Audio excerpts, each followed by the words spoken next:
सादर श्रद्धांजलि देती हूँ। एक वाक्य है इंसान का, हर कोई बोलता है कि खाली हाथ आए थे और खाली हाथ जाना होगा। लेकिन देखिए, हम खाली हाथ तो आ रहे हैं और खाली हाथ ही हम जा रहे हैं, लेकिन उस बीच का जो समय है वो हमने इस मानव जाति के लिए, इस मनुष्य जाति के लिए, अपनी इंसानियत के लिए किस तरह बिताया, उसका हिसाब तो हमें परमात्मा को देना ही पड़ेगा। और मैं ये भी मानती हूँ, हम खाली हाथ नहीं आते। ईश्वर हर एक मनुष्य को इस धरती पर जब भेजता है, किसी ना किसी उद्देश्य के साथ भेजता है।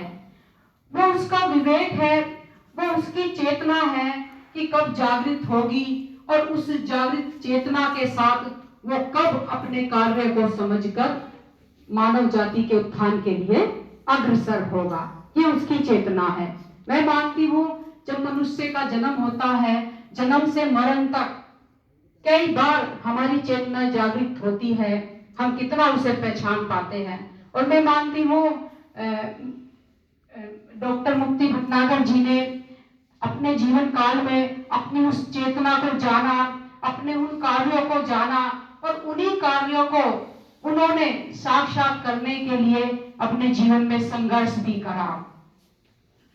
और वो जो संघर्ष का समय होता है बीच का, उस समय में इंसान को, मनुष्य को बहुत कुछ छोड़ना पड़ता है, बहुत कुछ ऐसा त्यागना पड़ता है।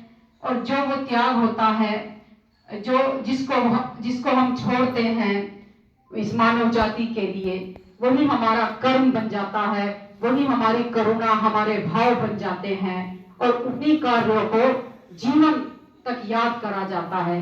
आज इस प्रेक्षागृह में कितने हमारे दार्शनिक लगे हुए हैं, कितने हमारे महापुरुष लगे हुए हैं। इन्होंने भी अपने जीवन में बहुत संघर्ष करके अपनी चेतना को जागृत करा और उस कठिनाई के साथ संघर्ष करा। उसी महानता को हम याद करते हैं जो उन्होंने संघर्ष करा है। और मुझे तो स्वामी विवेकानंद जी का एक वाक्य बहुत ही अच्छा लगता है। अगर कोई भी मनुष्य इस वाक्य को ध्यान से देखेगा, जब मैंने प्रथम बार इस वाक्य को देखा कि मैं उस प्रभु का सेवक हूं जिसे मनुष्य कहते हैं, तो जो ये इंसान है, जो ये मानव है, ये कभी भी अपना कर्तव्य करने से डगमगाएगा नहीं।